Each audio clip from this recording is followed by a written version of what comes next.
Sir నమస్తే అండి. మాది అనకాపల్లి జిల్లా ఎలమంచిలి మండలం రేగిపాలెం గ్రామము. నేను శానిటరీ వర్క్గా చేస్తానండి. కానీ చాలా రాజకీయం ఒత్తిడి సారు.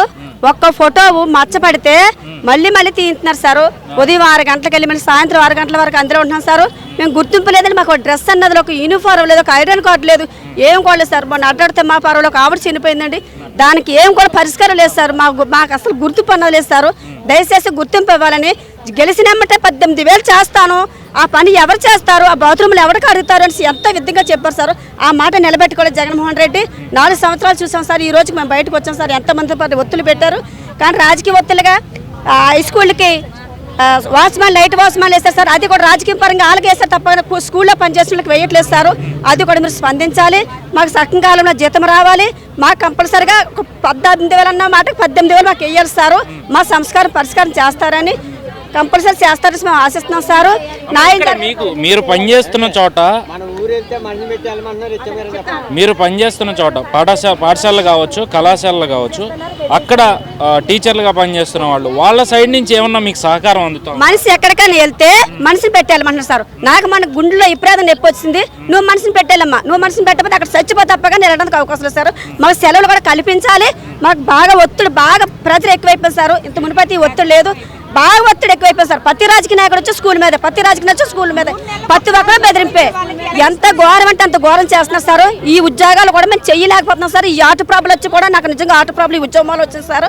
దయచేసి మాకు న్యాయం జరగాలని మేము పోరాడతాం సార్. న్యాయం జరగకపోతే ఇంకా మేము భరత్ ఇంకా పోరాటం చేస్తాం సార్. మా టైంకి రాలేదు సార్. కనీసం 1వ తారీఖు 40,000, ఆ 6,000 ఈ రోజుల్లోనే బ్రాండ్స్కి వెళ్ళిపోయినా, కంపెనీకి వెళ్ళిపోయినా పిఎఫ్ కట్ అవుతుంది సార్. మాకు పిఎఫ్ లేదు, గుర్తింపు లేదు. 200కి ఎవరు చేస్తారు సార్? 200 జీతం అండి. 6,000 అంటే రోజుకి 200. ఉదయం 6 గంటలకు వెళ్ళి సాయంత్రం 6 గంటలకు తాళాలు బిగించుకొని వచ్చే వరకు సాయంత్రం స్కూల్ ఉంటారు సార్. మళ్ళీ సాయంత్రాలు వెళ్ళిపోయిన తర్వాత, సార్లు వెళ్ళిపోయిన తర్వాత మేము తాళాలు వేసుకుంటూ రావాలి సార్. సాగు బతుకు ఇంకా అక్కడక్కడ సార్. చాలా అన్యాయంగా జరుగుతుంది సార్ ఈ ఎత్తకారు. మరి మీరు న్యాయం చేస్తాను మిమ్మల్ని నమ్మి మేము మాట్లాడుతున్నాం సార్. మాకు న్యాయం జరగాలి సార్. న్యాయం జరగకపోతే ఇంకా ఎక్కువ ఉద్యోగం చేస్తాం సార్. మేడం కొని పెట్టుకొని అసలు ఇన్సూరెన్స్ లేదు సార్. మాకు ఒక ఐడెంటి కార్డు లేదు, మాకు గుర్తింపు లేదు. గుర్తింపు కంపల్సరీ కావాలి సార్. మాకు యూనిఫారం కావాలి సార్. Thank you sir. అందరికీ నమస్తే అండి. మరి ఇప్పుడు ఒక విషయం అండి, మేము స్కూల్లో మా అమ్మ వాళ్ళు చేస్తున్నారు. 20 ఏళ్ళ గత 10 సంవత్సరాల నుంచి చేస్తున్నారు. చేస్తుంటే మేము కూడా అమ్మల తర్వాత మేము కూడా జాయిన్ అయ్యాము. మేము 10వ తరగతి చదువుకున్నా సరే పోన్లే, అమ్మల తరతరాల నుంచి ఇది గవర్నమెంట్ స్కూల్, ఎప్పటికైనా పర్మనెంట్ చేస్తారు, ఎప్పటికైనా మేము బాగుపడతాం అని చెప్పేసి 4,000 జీతానికైనా 1,600 కాడి నుంచి 4,000 చేశారు జగన్మోహన్ రెడ్డి గారు.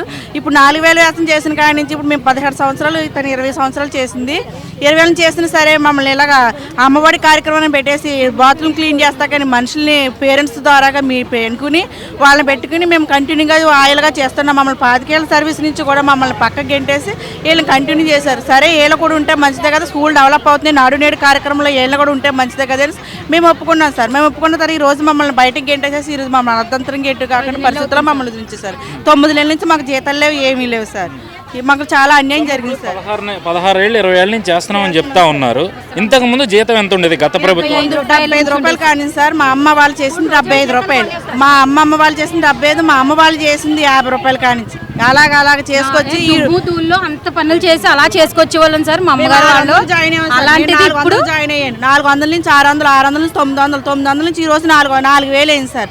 4,000 నుంచి ఈ రోజు అర్జునంగా మమ్మల్ని గెంటేసేసి పక్క పెట్టేసేసి మిమ్మల్ని ఉద్యోగాలను తీసేస్తున్నామమ్మ, వేరే వాళ్ళని పెట్టుకున్నాం, మిమ్మల్ని తీసేయండి. అదేంటి సార్, తీసేసి 9 నెలలు అవుతుంది సార్. 9 నుంచి మేము ధర్నా చేస్తూనే ఉన్నాం, మేము నాయకులు చెప్పుకుంటూనే ఉన్నాం సార్. అధికారానికి ఫిర్యాదు చేస్తాం, కమిషనర్ గారికి ఫిర్యాదు చేస్తాం. ఎవరు కూడా మీరు పార్టీ ఆఫ్ డ్యూటీ వాళ్ళు మిమ్మల్ని తీసేస్తాం, వేరే వాళ్ళు వేసుకున్నారు. జగన్మోహన్ రెడ్డి గారు అమ్మఒడి నుంచి పథకం నుంచి వేరే వాళ్ళు వేస్తాం అని చెప్పేసి అన్నారు సార్.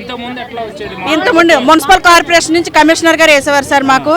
ఇప్పుడైతే మరి జగన్మోహన్ రెడ్డి గారి పరిపాలన మరి వీళ్ళని ప్రత్యేకించి ఎన్నుకుని అమ్మఒడి నుంచి డబ్బులు కేటాయించి వీళ్ళు ప్రత్యేకించి పెట్టి ఇలా చేశారు సార్. మేము అయితే పర్మనెంట్ అవుద్దని 15 సంవత్సరాల నుంచి చేస్తున్న మమ్మల్ని పక్కకి గెంటేశారు సార్. చాలా అన్యాయంగా మేము ఎటు బ్రతకలేక, ఎటు ఉండలేక, ఎటు బయటకు వెళ్ళి ఉద్యోగం చేయలేక కూడా ప్రతి రోజు కూడా మేము చాలా బాధపడుతున్నాం సార్. మాకు పక్కన న్యాయం జరగాలని చెప్పేసి జగన్మోహన్ రెడ్డి గారిని కోరుకుంటున్నాం సార్. రాజమండ్రి నుంచి వచ్చాము. మీరు చెప్పండి, ఖచ్చితంగా అవుట్ సోర్సింగ్ ఉద్యోగులందరినీ కూడా పర్మనెంట్ చేస్తాను, వాళ్ళ వేతనాలు పెంచుతానని చెప్పి హామీ ఇచ్చిన పరిస్థితి 4.5 ఏళ్ళు అవుతా ఉంది.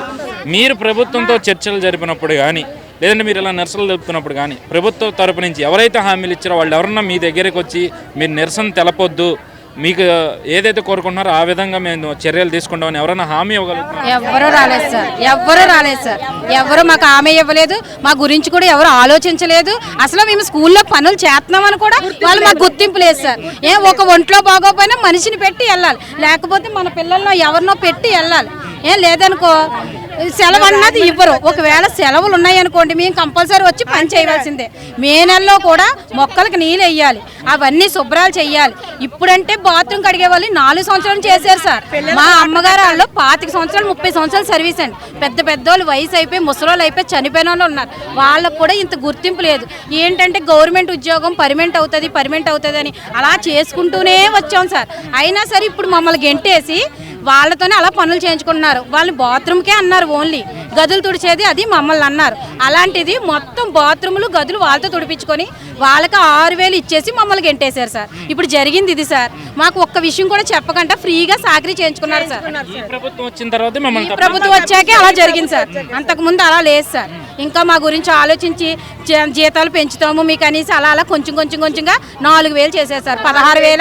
16,750 దగ్గర నుంచి 4,000 చేశారు సార్. ఇక్కడ నుంచి ఈ ప్రభుత్వం వచ్చింది ఆగిపోయింది సార్. ఇప్పుడు మా ఉద్యోగాలే మొత్తానికి లేవు సార్. 9 నెలలు అవుతుంది సార్. కనీసం ఈ ప్రభుత్వ పథకాలన్నీ ఏమైనా వస్తున్నాయా? ఏమీ రావట్లేదు సార్. మామూలుగా మాకు అమ్మఒడి పిల్లలతో వస్తుంది సార్, అంతే సార్. అదేండి ఏం చెప్పండి, మా ఉద్యోగాలు మాకు కావాలి సార్, మా వేతనాలు మాకు ఇవ్వాలి సార్, మాకు ఇవ్వాల్సిన శాలరీ అంతా మాకు ఇవ్వాలి సార్, మాకు ఒక గుర్తింపు ఉండాలి సార్. మళ్ళానేమో మాకు అంటూ కూడా మాకు సెలవులు ఉండాలి సార్. మేము వాళ్ళ టీచర్ లాగా మేము వాళ్ళలాగే కదా సార్. ఉదయం వస్తాం, సాయంత్రం 6 దాకా అక్కడే ఉంటాం. మాకు సెలవులు కావాలి, మాకు ఆరోగ్య విషయంలో మాకు హెల్త్లు బాగోకుండా ఉంటాయి. మాకు సెలవు ఇచ్చే అవకాశాలు ఉండాలి సార్. మా ఉద్యోగాలు మాకు ఇవ్వాలి, గుర్తింపు ఉండాలి. మాకు కూడా వ్యాప్ వేసి టీచర్స్ లాగా మాకు వ్యాప్ వేయాలి. గవర్నమెంట్ లో మేము కూడా స్థిరపడాలి, మాకు అలాంటి గుర్తింపు ఉండాలి సార్. అది సార్, అది